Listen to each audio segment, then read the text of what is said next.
जय श्री कृष्णा। सभी का स्वागत है कृष्णा डिवोशन चैनल पर। चैनल के माध्यम से हम आप सभी तक श्री कृष्ण चरित अमृतम की कथा पहुंचा रहे हैं और पिछले भाग तक हमने श्रवण किया कि किस प्रकार से पांडवों का राजसूय यज्ञ पूर्ण हुआ जब श्री कृष्ण का पांचजन्य नामक शंख बजा, तब यह राजसूय यज्ञ पूर्ण हुआ। आइए आगे की कथा हम कंटिन्यू करते हैं। आज का एपिसोड 299 अब द्रौपदी की कथा है, तो आइए ध्यानपूर्वक सुनते हैं। राजसूय यज्ञ पूर्ण हो चुका था। अतिथियों राजाओं को महाराज युधिष्ठिर नाना प्रकार के उपहार देकर विदा कर रहे थे। ब्राह्मणों को दक्षिणा देकर संतुष्ट कर चुके थे महाराज, और उसके बाद फिर से स्वर्ण आदि बहुत कुछ दिया, और ब्राह्मणों ने भी भूरी भूरी आशीष देकर पांडवों को कृतार्थ किया था। नेक्स्ट सीन है कि स्वर्ण के दिव्य सिंहासन पर महाराज युधिष्ठिर विराजमान हैं और बाएं भाग में महारानी द्रौपदी बैठी हैं। नकल सहदेव पीछे चंवर डुरा रहे हैं और भीम और अर्जुन पास ही आसन में बैठकर राजसूय यज्ञ की सब चर्चा कर रहे हैं। महाराज युधिष्ठिर ने अपने दाहिनी ओर एक दिव्य सिंहासन लगवाया है, उसमें भगवान द्वारकाधीश कृष्ण विराजमान है। और अर्जुन भीम से धीरे से कहता है कि अब दुर्योधन हमसे चिढ़ गया है। भीम पूछता है क्यों? क्योंकि हमारा वैभव, हमारे यज्ञ का पूर्ण सफल होना और हमने जो भी दान दिया और हमारा ये सुंदर राज्य इंद्रप्रस्थ कैसे सहन कर सकता है दुर्योधन? अर्जुन बताता है। पर वो है कहाँ? भीम ने इधर उधर दृष्टि दौड़ाई। सभा में तो नहीं है, बाहर किसी से झगड़ रहा होगा। अर्जुन मजाक करता हुआ हंस रहा है।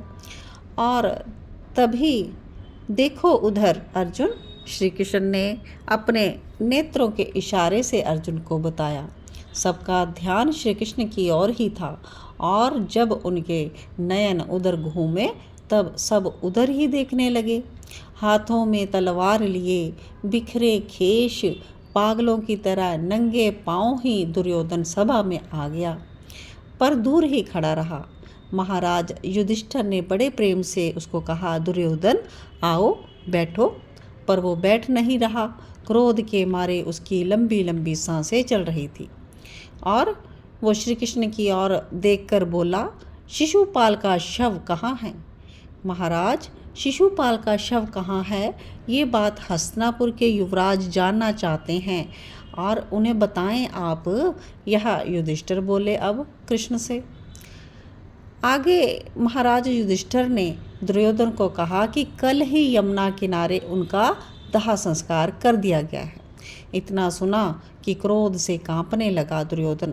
राजा का इतना बड़ा अपमान!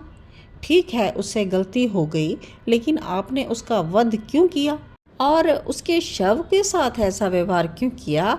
शव को तो उसके परिजनों को सौंप दिया जाता, दुर्योधन बोल रहा था। अपनी सभा में बुलवाकर वध करना ये क्या धर्म संगत है? धर्मराज बताइए। मेरा मित्र शिशुपाल वीर था, अगर युद्ध में उसे पराजित नहीं किया जा सका तो सभा में बुलवाकर उसका वध क्यों? दुर्योधन का संकेत तो कृष्ण की ओर था, पर अर्जुन ने कहा कि तुम क्या कहना चाहते हो? वो हमें गालियां दे और हम सहन करते रहें? हम क्षत्रिय हैं दुर्योधन, हाथों में हमारे कंगन नहीं हैं, तो आ जाते ना मैदान में और करते ना दो दो हाथ मेरे मित्र शिशुपाल के साथ। अब भीम भी उठकर खड़ा हो गया। दुर्योधन ज्यादा मत बोल, नहीं तो। युधिष्ठिर तो चिंतित हो गए, कहीं यही युद्ध दोबारा ना छिड़ जाए। भाई दुर्योधन, तुम मेरे पास आओ, मैं समझाता हूँ। युधिष्ठिर दुर्योधन को अपने पास बुलाते हैं। अब दुर्योधन आगे जैसे ही जाने लगा, जैसे ही उसने अपना अधोवस्त्र उठाया, लेकिन मय की जो मायावी कला थी उस महल में जल में भी वह थल दिखा रही थी और थल में भी जल दिख रहा था। वो सावधानी से आगे बढ़ा, उसको लगा कि आगे जल नहीं है, पर जल नहीं था वहाँ। दुर्योधन इधर उधर देखकर शर्मिंदा होकर उठ गया। वो फर्श पर ही गिरा था पहले।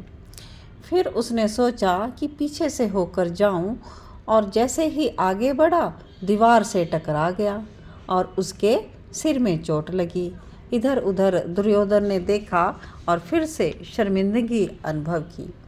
अपनी हंसी को रोकते हुए श्री कृष्ण बोले, सीधे आओ ना धृतराष्ट्र पुत्र। वो रुका। उसने ध्यान से देखा सामने जल है या थल, क्योंकि वो ये बात समझ रहा था कि ये सब मय की मायावली कला है। इंद्रप्रस्थ में रंगों की रंगोली बनी हुई है तो थल ही होगा, जल में रंगोली कहाँ हो सकती है। मन में सोचते हुए दुर्योधन जैसे ही आगे बढ़ा गिरा जल में। अब तो वो पूरा भीग गया और सभा के जितने लोग थे सभी हैरान हो गए। और उसी समय एक हंसी गूंजी, और वो हंसी थी द्रौपदी की। द्रौपदी देखती है कि दुर्योधन भीगा हुआ है और इसके कपड़े सब भीग गए। यह स्थिति देखकर द्रौपदी को हंसी आ गई।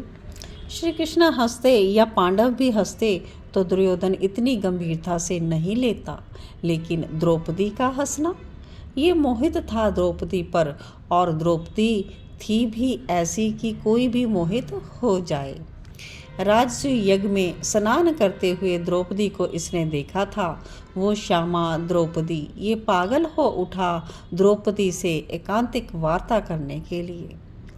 जब श्री कृष्ण होते हैं तब पांडवों से तो बात करती नहीं है ये द्रौपदी, उसको तो बस कृष्ण कृष्ण ही सूझता है।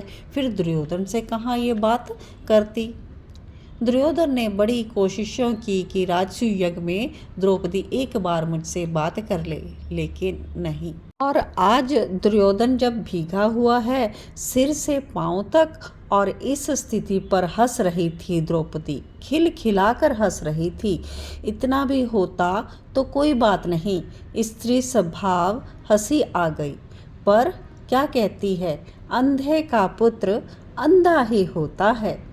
यह बात द्रौपदी के मुख से जब सुनी तो दुर्योधन क्रोध से कांप उठा। एक बार नहीं 3 बार बोली थी, और हंसते हुए और उसी की ओर इशारा करते हुए बोली, अंधे का पुत्र अंधा ही होता है। तो यह महाभारत की नींव बात यहीं से स्टार्ट हुई। महाभारत का युद्ध इसी बात के आधार पर क्रोध दिलाता है दुर्योधन को। तो अगले भाग में हम श्रवण करेंगे इसके आगे की कथा। जय श्री कृष्ण।